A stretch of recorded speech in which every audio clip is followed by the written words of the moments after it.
And another story we covered this week, a big splashy report out of Maine. So there was an independent commission tasked by Governor Janet Mills last year with reviewing the events that led up to the Lewiston shooting, which was the deadliest in that state's history, and then come up with, after those hearings that they held, to try to craft some recommendations for law enforcement to follow so that something like that doesn't happen again.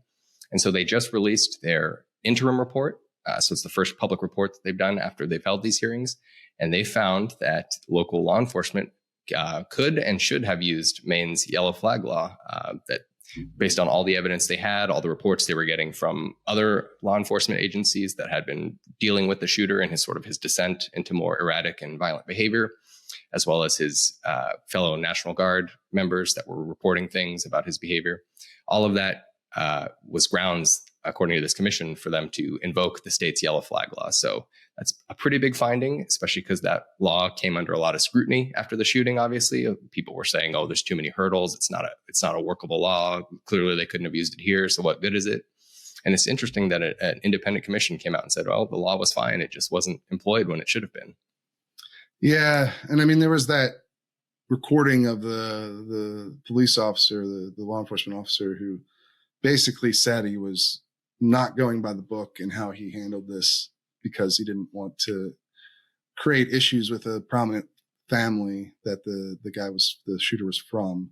And so it sure seemed like there were a lot of points along the way where not just that one officer, but a lot of people could have done things differently. I think, this report focuses on the local Maine law enforcement, but I think the hospital in New York where he was committed briefly, I'm interested in what they could have done more of. This is one of those, we talk a lot about, how do we stop mass shootings? How do we prevent these things from happening? Well, this is certainly one of the cases where it's pretty clear to see how this one could have been prevented without any sort of need for drastic changes in policy or new laws or anything. Like, this is something where we should have been able to catch this and stop this particular guy. Now, it's not easy, obviously, in practice, in real life, but this is one where there were so many warning signs, and there were a lot of people who actually tried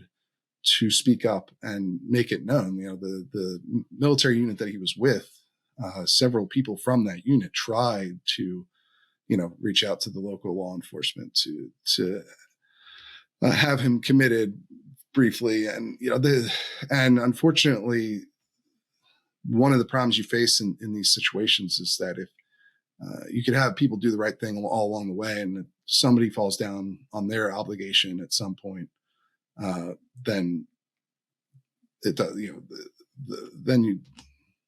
something terrible like this can still happen. So, yeah, I mean, I thought it was fairly clear from the reporting that we got shortly after that they probably could have done a lot more. And the path that especially local law enforcement chose to try and use family to enforce the sort of gun restrictions that they were trying to, they were trying to take his guns away from him. And instead they tried to rely on family, but they didn't even do a good job at that. They didn't follow up to see if anyone did anything, or what have you. But it's terrible. It's a terrible outcome, right? Especially because it was so preventable, I think.